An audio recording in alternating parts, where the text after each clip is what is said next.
Over the last 2 decades, MMA has overtaken boxing as the most popular combative sport in the history of the world, despite what the Paul brothers have done in the last couple of years. So when it comes down to the argument of who is considered to be the greatest fighter of all time, many refer to contestants from the sport as their own #1 pick. And while this may be nothing more than a subjective opinion, Anderson Silva is a name most often brought up. But what is it about Anderson Silva that made him one of the most ferocious opponents in the cage, and can his fighting style be compared to anyone else currently fighting for the UFC? Well, whether you're a fan of the iconic fighter or just want to know more about his impressive stint as the champion of the middleweight division, stay right where you are as we're about to explore everything that made him the greatest fighter in the world. So strap yourselves in and get ready for an informative ride as things are about to get interesting. But before we get into it, make sure to leave a like and subscribe with notifications on so you don't miss out on any of the new videos we post. The origins of a legend. For those of you who don't know, Anderson Silva was born on the 14th of April 1975 in the state of Sao Paulo, Brazil, which makes him just 46 years old at the moment. Unfortunately for Silva, his family wasn't exactly well off, and as a result found themselves unable to care for his needs. This is why Silva was sent to live with his uncle and aunt in Curitiba. Since his uncle was a member of the Curitiba police force, there was more than enough money available to give Silva a proper start in life, but it goes without saying that he felt heartbroken to have to live apart from his mother and father. To deal with his anger and attempt to make some new friends, Silva decided to start training in the art of Brazilian Jiu-Jitsu, which is how he met most of the kids from his Curitiba neighborhood. And once he had been bitten by this fighting bug, he couldn't help but continue forward, finding that he actually had a natural talent on the mat. This led him to spending his teenage years learning styles ranging from Taekwondo to Capoeira to Muay Thai, all of which were easily accessible in the region of Curitiba. To start off his career,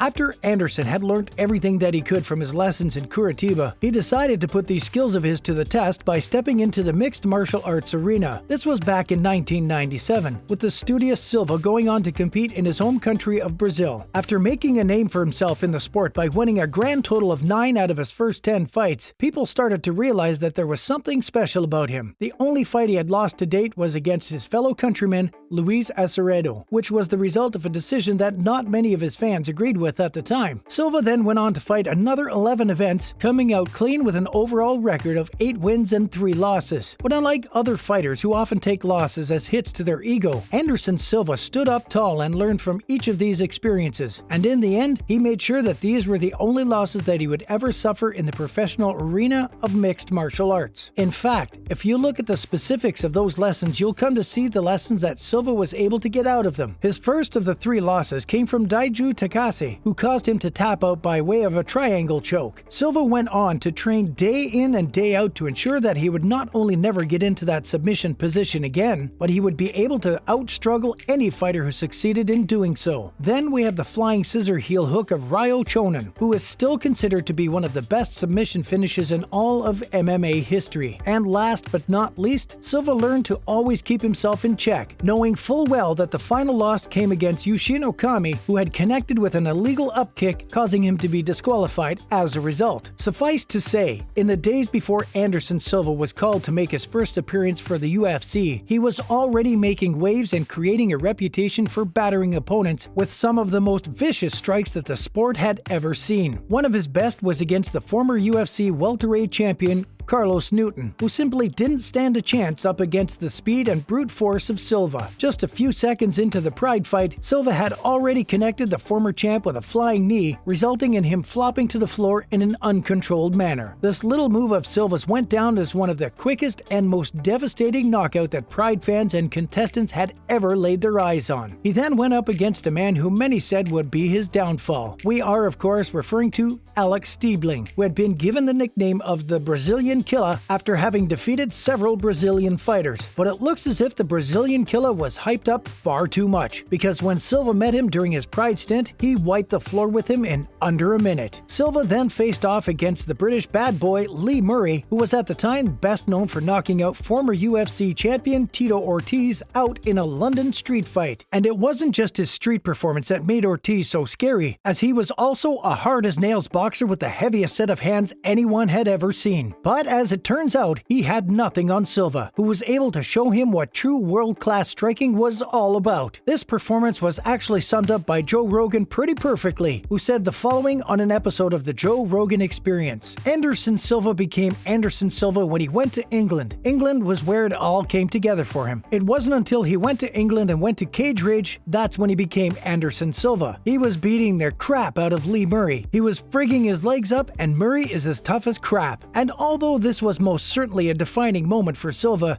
as reiterated by Joe Rogan, his final fight for Cage Rage saw him using one of the most creative knockouts of his career, causing him to make waves in the industry once again. With a reverse elbow, he was able to floor fellow contender Tony Freakland in the very first round of the fight, resulting in a call from the UFC a few days later. It goes without saying that it was the man's immaculate record, coupled with his incredible reputation, that led to the Ultimate Fighting Championship doing whatever they could to get him on their roster. And get him on their roster they did. The mayhem of UFC champion Anderson Silva. From the very first day that Silva was confirmed as a contender of the UFC, he already had a massive target painted on his back. He had just come down from fighting in Japan, after all, where he was able to rack up an insane reputation. He was, in many regards, the first UFC fighter to ever have such a large fan base before even debuting in the world-famous competition. So when fans of the UFC heard that he was going to be debuting against Ultimate Fighter competitor Chris Leben, they knew that things were going to get rough. This was, after all, just after Leben had mocked Silva's fighting prowess, stating that he didn't belong in the UFC circuit at all. When asked about his chances of walking away with a win, Leben actually had the following to say in the pre-fight interview. "After he gets in there and I knock him out, he may want to go back to Japan or somewhere where the competition's a little easier. In the midst of me getting on the inside, getting through his punches, looking to take him down, he's going to leave his chin hanging out there and I'm going to break his jaw." But it only took Silva a full 49 seconds to convince the world that Leben was just blowing hot smoke, absolutely demolishing the fighter and walking away with an exceptional win. And it was with this victory that Anderson Silva was able to ring the bell, telling the entirety of the UFC middleweight division that he was not there to play around. In fact, his very next fight was against the one and only Rich Franklin, who was then the holder of the championship belt. And while the fight against Franklin lasted a few seconds longer than the bout against Leben, Silva still walked away with the middleweight title after destroying Franklin with a barrage of knees to the body and head. And since that fateful day of the 14th of October 2006, Silva did not even once relinquish that title to another contender on the circuit. During this championship reign of his, Silva won 16 consecutive fights in total while competing in the UFC, which was yet another record that he had laid claim to. And since a grand total of 11 of these fights were won via knockout, it's really no wonder why fans of the sport started to adopt him as their champion of choice. You see, fighting isn't always about who has the most skill in the ring, even though it's clear that Anderson Silva was the best. The UFC also has a lot to do with showmanship, and while the champions of today showboat with the use of their mouths, Silva went on to entertain through his incredible technique. He gave fans precisely what they were looking for in the form of brutal and exceptional knockouts. In fact, considering his record, fans were almost guaranteed to bear witness to a knockout if they watched him fight, which made him a top promotional mark of the UFC. The man has also taken home 12 post-fight bonuses, causing him to be tied for first for the title of most in UFC history. And what makes this statistic even greater